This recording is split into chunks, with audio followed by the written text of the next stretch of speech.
When my marriage to Jessica ended, people assumed I was the reason. That's how divorce works sometimes. Truth gets buried beneath whoever tells the better story first. We had been married for 11 years, built a quiet life together in a small town outside Denver, and for most of it, I genuinely believed we were solid. I worked long hours running a logistics business while Jessica taught part-time at an elementary school. We weren't flashy, but we were stable. At least, that's what I thought.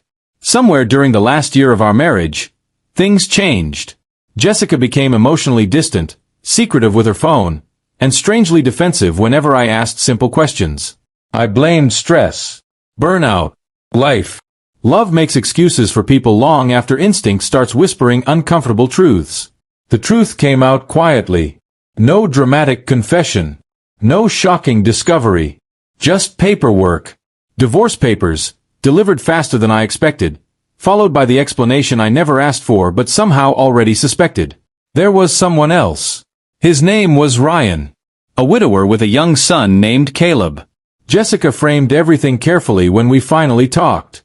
"I didn't plan for this," she said softly, eyes full of practiced sadness. "I just found happiness somewhere unexpected." Strange phrase to hear from someone who promised forever. Within months, she moved in with him and slowly stepped into a role helping raise his son like they had always been a family. That part hurt more than I expected. Not jealousy, exactly. Just replacement. Like 11 years had quietly become optional. Still, I tried moving forward. Therapy helped. Work helped. Distance helped. What I didn't expect was the betrayal coming from somewhere worse. My own parents. At first, they acted supportive. Sympathetic. Then slowly, things shifted. My mother casually mentioned grabbing lunch with Jessica, to check on her. My father started saying things like, "Relationships are complicated," every time I expressed hurt. I tried ignoring it. Divorce affects families too. But then one afternoon, while stopping by their house unexpectedly, I saw something that genuinely stunned me. Family photos sat on the living room shelf. Jessica smiling beside Ryan and his son. Standing between my parents like nothing had happened. I stood there staring longer than I probably should have. My mother looked uncomfortable immediately.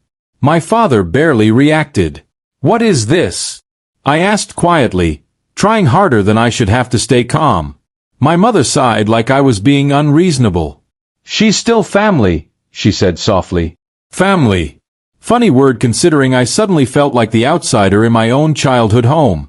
Then came the sentence I'll never forget. "Honestly," my father added casually, "Ryan seems like a really good man. That little boy needs stability." I just stared at him. Somewhere between heartbreak and disbelief, something inside me quietly shifted. "What about me?" I finally asked. Real silence followed. My mother crossed her arms slightly. "You need to stop being bitter," she said carefully. Bitter. Strange accusation after watching your parents emotionally adopt the life your ex-wife built with the man she left you for. "Jessica's trying to do something good," my father added. "Helping raise a child who needs love." That sentence landed harder than expected. Because somehow, my pain had already become inconvenient compared to everyone else's version of healing. Suddenly, I understood something painful. Sometimes family loyalty quietly expires the moment it becomes emotionally uncomfortable. I didn't argue. Didn't yell.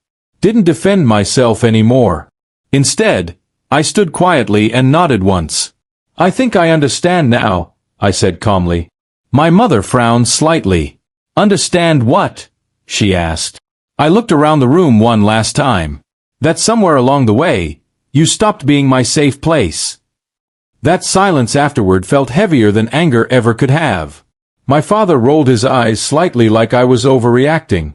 But deep down, something had already changed permanently. Because betrayal from strangers hurts differently than betrayal from people who raised you. After that day, I stopped calling. Stopped visiting. No dramatic announcement. No emotional goodbye speech. I simply disappeared from the emotional role they expected me to keep playing. Birthdays passed quietly. Holidays came and went. At first, they barely noticed. Or maybe they assumed I'd eventually cool off. Meanwhile, my life slowly started rebuilding itself. Therapy became consistency instead of survival. I sold the old house, expanded my business, started spending time with people who didn't treat my boundaries like emotional inconvenience. For the first time in years, peace stopped feeling temporary. About 10 months later, my mother called crying. "You can't keep punishing us forever," she said softly. Punishing. Funny word for protecting yourself. I stayed quiet before answering carefully. "I'm not punishing anyone," I said calmly. "I just stopped volunteering for pain." Silence followed. Then came guilt. "We miss you. Family matters. People make mistakes." Maybe that was true. But accountability matters too. And somewhere along the way, they had chosen comfort over loyalty while expecting me to quietly accept the cost. Months later, I ran into Jessica by accident at a grocery store. Caleb stood beside her holding groceries while Ryan loaded bags into the car outside. She looked surprised seeing me. Nervous even. "How have you been?" she asked carefully. I smiled politely. "Good," I replied honestly. And for once, I actually meant it. No bitterness. No anger. Just distance. She hesitated before quietly saying, "Your parents ask about you sometimes." I nodded slightly. "I hope they're doing okay," I replied. Nothing more. People assume cutting family off happens dramatically. Sometimes it doesn't. Sometimes it happens quietly, through repeated moments where loyalty disappears and pain becomes something you're expected to tolerate politely. My ex-wife started building another life. That hurt. But watching my own parents emotionally step into it while treating my heartbreak like inconvenience, that changed something deeper. Walking away wasn't revenge. It was survival. And honestly, for the first time in years, never looking back finally felt peaceful.